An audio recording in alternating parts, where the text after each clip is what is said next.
एक छोटे से गांव सुरजनपुर में एक सुंदर नदी बहती थी जिसका नाम था जीवन धारा। इस नदी का पानी गांव के लोगों और जानवरों की जिंदगी का आधार था। लेकिन कुछ महीनों से नदी का पानी धीरे धीरे सूखने लगा। नदी के किनारे कूड़ा कचरा फेंका जाने लगा और पानी जहरीला हो गया। इसका कारण था एक नया कारखाना जिसका मालिक काला सिंह था। उसने बिना सोचे समझे फैक्ट्री का सारा कचरा नदी में बहाना शुरू कर दिया। गांव के लोग बीमार पड़ने लगे, मछलियां मरने लगीं और प्यासे जानवर तड़पने लगे। गांव के बच्चों ने जंगल में जाकर वायुपुत्र को पुकारा। मासूम चेहरों और आंखों में उम्मीद थी। हवा में अचानक एक हलचल हुई।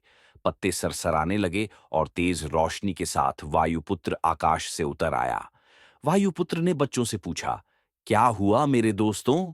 बच्चों ने सारी बात बताई और वायुपुत्र ने कहा, जल को बचाना हमारा सबसे बड़ा कर्तव्य है। मैं इस संकट को खत्म करूंगा। वायुपुत्र जब नदी के किनारे पहुंचा तो उसने देखा कि पानी काला और जहरीला हो चुका है। मछलियां मरी हुई थीं और किनारे पर जानवर प्यासे खड़े थे। वायुपुत्र ने नदी के पास खड़े होकर कहा, जल ही जीवन है। इसे दूषित करने वालों को सबक सिखाना होगा। वायुपुत्र सीधा काला सिंह की फैक्ट्री में पहुंचा। वहां जहरीला धुआं और गंदा पानी चारों तरफ फैला था। काला सिंह हंसते हुए बोला, तुम कौन हो मेरे काम में दखल देने वाले? वायुपुत्र ने गुस्से में कहा, मैं प्रकृति का रक्षक हूं। जल, जंगल और जानवरों की रक्षा करना मेरा धर्म है। काला सिंह ने अपने आदमियों को वायुपुत्र पर हमला करने का आदेश दिया। लेकिन वायुपुत्र ने हवा के तेज झोंकों से सभी को जमीन पर गिरा दिया।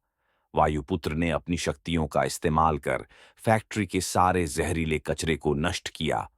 उसने हवा के झोंकों से नदी के पानी को साफ किया। बच्चों और गांव वालों की मदद से नदी के किनारों से कूड़ा हटाया। गांव के लोग खुशी खुशी वायुपुत्र की मदद करने लगे।